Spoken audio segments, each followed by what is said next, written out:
Hola, bienvenidos a mi canal Aprendemos de Todo. En este video voy a explicar el capítulo 3 del libro El saber didáctico de Alicia Camilloni, los temas que incluyen los profesores y el saber didáctico, la utilidad de las teorías para la enseñanza, las creencias de los docentes, las formas de implementar la didáctica, donde encontramos la didáctica ordinaria o del sentido común, la didáctica pseudoerudita y la didáctica erudita. Esos son los temas que vamos a ver. Bien, vamos a empezar con lo que ella nos transmite. Dice, la utilidad de las teorías de la enseñanza.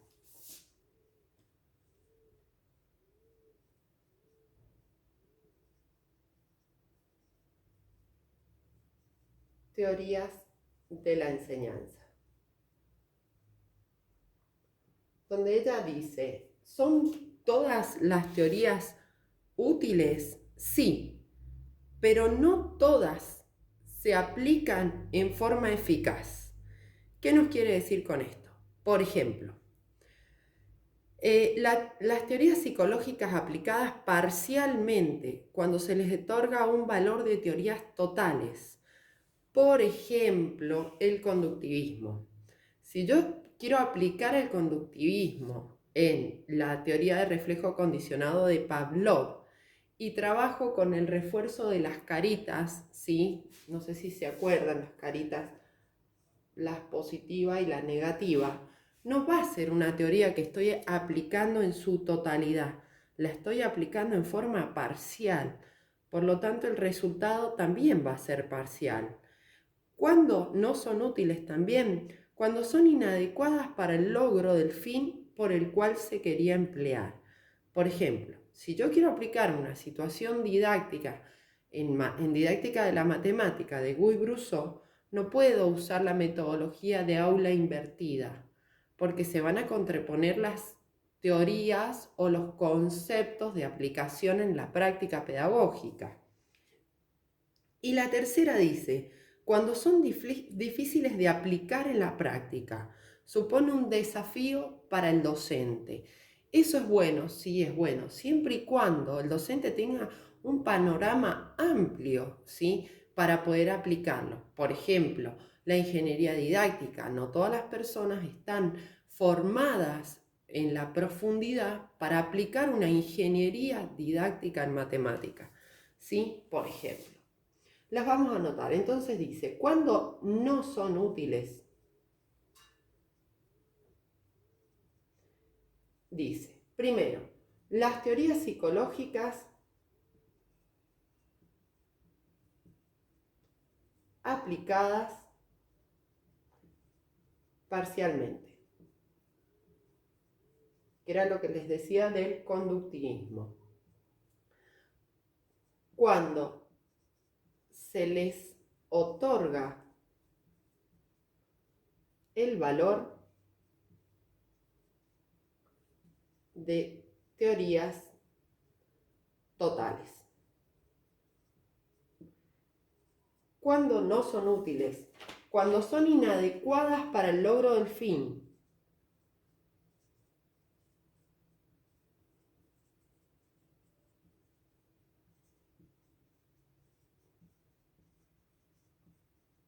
Del fin, como les decía recién. No puedo en didáctica de la matemática aplicar situaciones didácticas de Guy-Brousseau en la metodología o el enfoque didáctico del aula invertida, porque no va a servir, ¿sí? Otro apunte dice, cuando son difíciles de aplicar.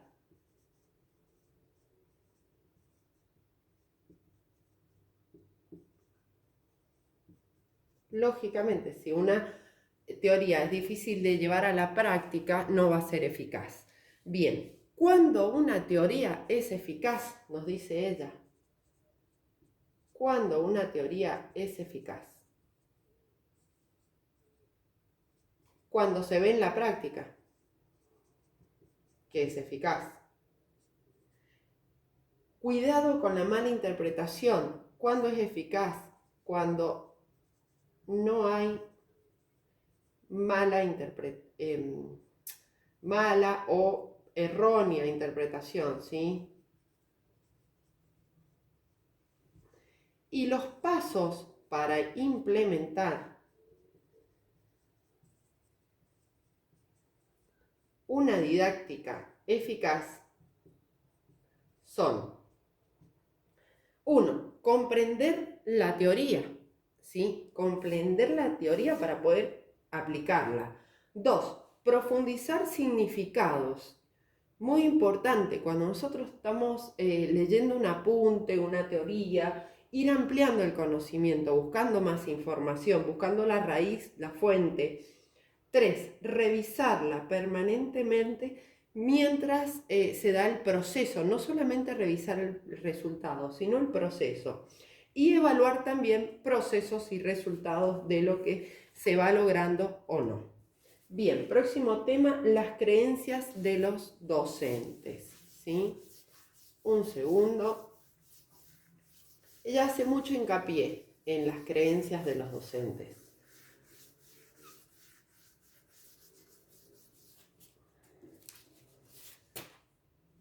En el segundo apartado dice las creencias de los docentes. Y acá ella dice: los docentes poseen concepciones de cómo se aprende y cómo se enseña, ¿sí? Muchas basadas en sus experiencias propias y otras que se van formando durante el estudio de la docencia o el profesorado. Dice que los docentes poseen conceptos de cómo se enseña y cómo se aprende.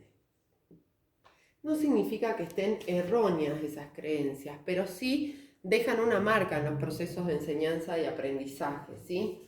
Otra, el cambio de estas concepciones debe ser en la formación, o sea, en el estudio del docente, para asumir una postura constructivista. El cambio de estas concepciones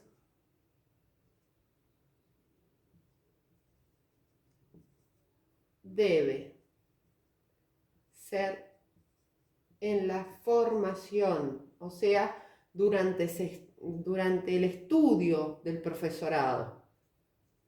¿Para qué? Para tomar una postura, dice, constructiva y reconstructiva. O sea, construir los significados de ese proceso de enseñanza y las visiones tanto del alumno, el docente, como del medio en que se aprende, ¿sí? Bien. El próximo tema que voy a dar es las formas de implementar la didáctica.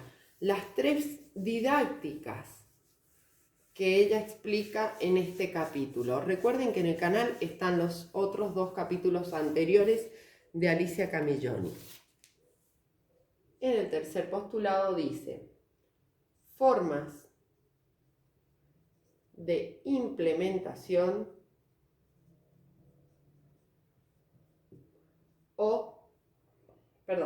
de implementación de las didácticas.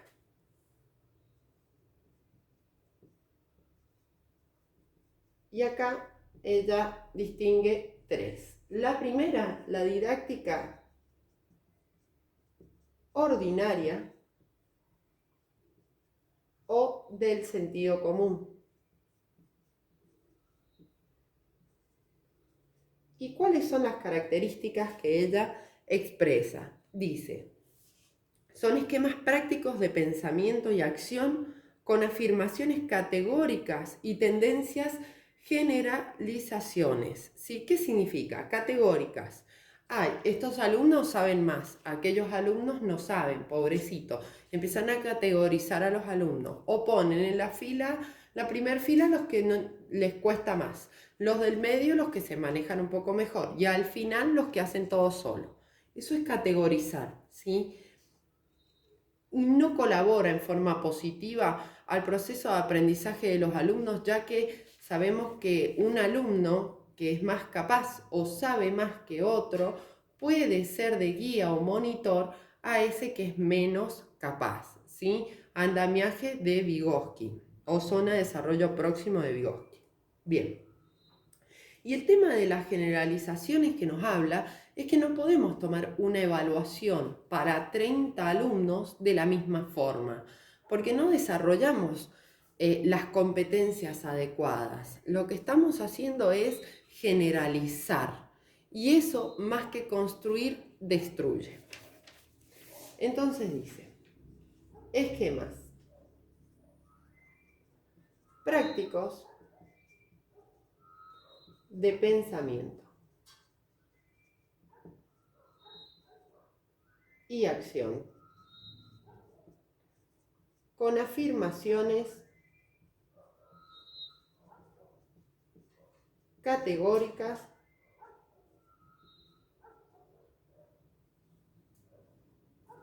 y tendencia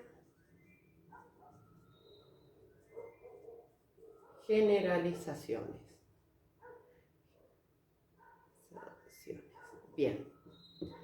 Otro de los conceptos que ella nos da dice, tienen presentación de verdad que presenta el sentido común. Por ejemplo, hay docentes que dicen, la letra con sangre entra. O sea, esas son afirmaciones que llevan como un trasfondo, ¿sí?, de la experiencia, pero con todos estos años de nuevas teorías, no están así, no es una verdad. Tiene presentación de verdad.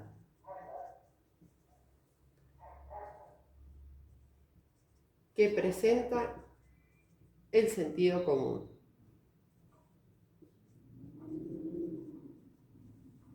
O sea, por ejemplo, otro de los conceptos que se escucha, repitiendo se aprende.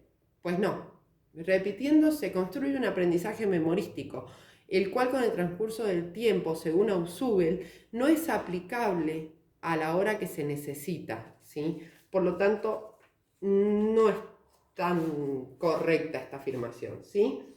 Encierra teorías de enseñar y de aprender, como les decía recién. La letra con sangre entra, repetir es aprender, etc.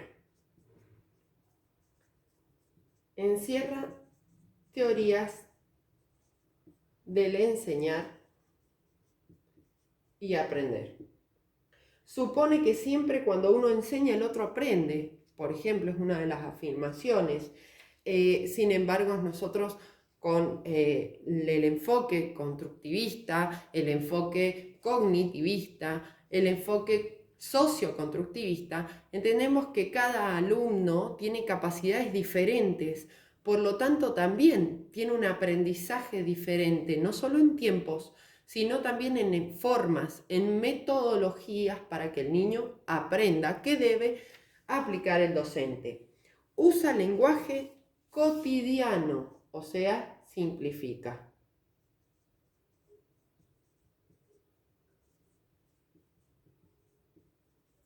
Bien, esta es la didáctica ordinaria o del sentido común. La próxima didáctica es la didáctica pseudo-erudita, que según ella es peor que esta didáctica ordinaria. Ya les voy a explicar por qué, si me dan un segundo. Dice lo siguiente. Didáctica pseudo erudita. Erudita. Bien. Pseudo significa falso.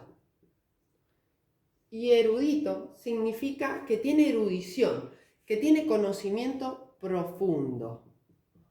Vamos a poner que tiene conocimiento. O sea, un falso conocimiento, ¿sí? Tiene un falso conocimiento. Por eso ella nos dice que es peor, porque dice, conduce a que lo viejo se pierda y lo nuevo resulte ineficiente. Eso es cuando decimos, por ejemplo, una de las teorías más nuevas es la teoría de las inteligencias múltiples de Gardner. Si bien es una excelente teoría, una persona que es un genio, no podemos desechar las teorías de Piaget, de Vygotsky, de Ausubel como que no sirven y aplicar solamente la teoría de Gardner, porque el resultado no va a ser positivo. Por ejemplo, si nosotros aplicamos lo que es el aprendizaje social de Albert Bandura, olvidando toda la teoría socioconstructivista de Vygotsky, es un error rotundo lo que estamos haciendo, ¿sí? Es tomar de cada teoría como unos aspectos que nos sirvan según el grupo de alumnos que tengamos, que ese es otro parámetro muy importante, y el contexto. Y así ustedes digan, todos los años doy clase en quinto grado, no todos los grupos son iguales y no todos los niños que componen ese grupo son iguales. Por lo tanto, debemos cambiar, modificar las metodologías y también las teorías de aplicación en la enseñanza del aprendizaje que logren que los niños se apropien del mismo. Bien, entonces dice, conduce a que lo viejo se pierda y lo nuevo sea ineficiente. Otra de las características de este tipo de didáctica, afectada por las modas pedagógicas.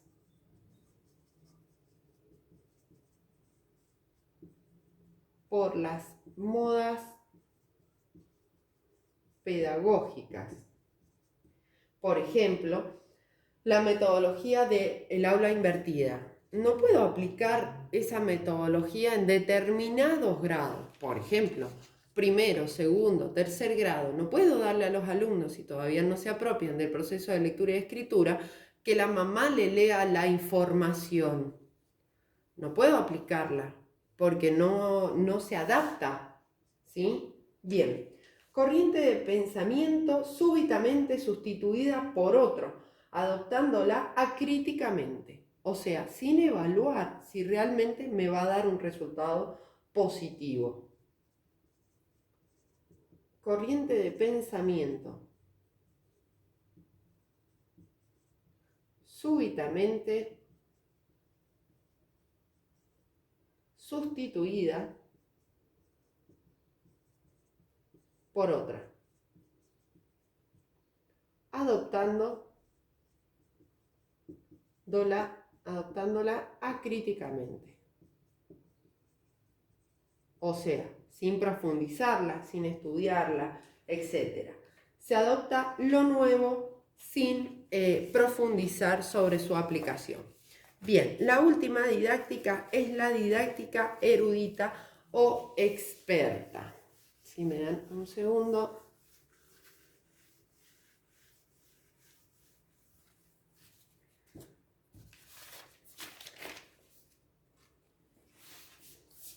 Sí, la didáctica erudita o experta es la didáctica que tiene conocimiento profundo, ¿sí?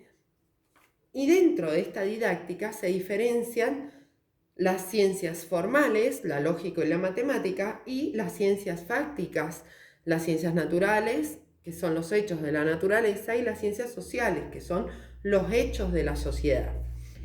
Y dice, las características son, se apoya en fuentes serias y rigurosas. O sea, se apoya en un saber erudito, diría Yves Chevallar. Es una teoría de acción pedagógica.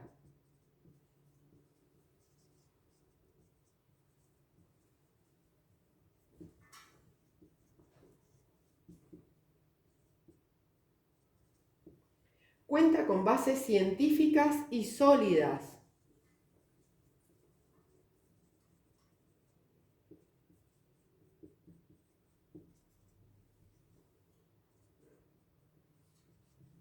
Otra de las características, se ubica en el campo de las ciencias sociales por objeto de estudio de la enseñanza, ¿sí? Se ubica en el campo de las ciencias sociales por objeto de estudio la enseñanza. Bien, no es autónoma ni desinteresada, está comprendida por proyectos sociales y relacionada con otras disciplinas. Es descriptiva y explicativa.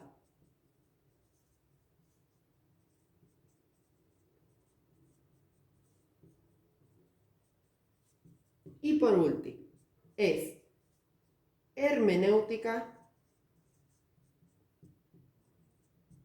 normativa, verificable. Tienen estos conceptos en el capítulo 1 y 2 del libro en el canal, si quieren ampliarlo. Es científica y política. Bien, así damos por finalizado el tercer capítulo del libro de Saber Didáctico de Alicia Camilloni, Los profesores y el saber didáctico. Espero que les haya servido. Si te sirvió, regálame un me gusta y suscríbete. Gracias.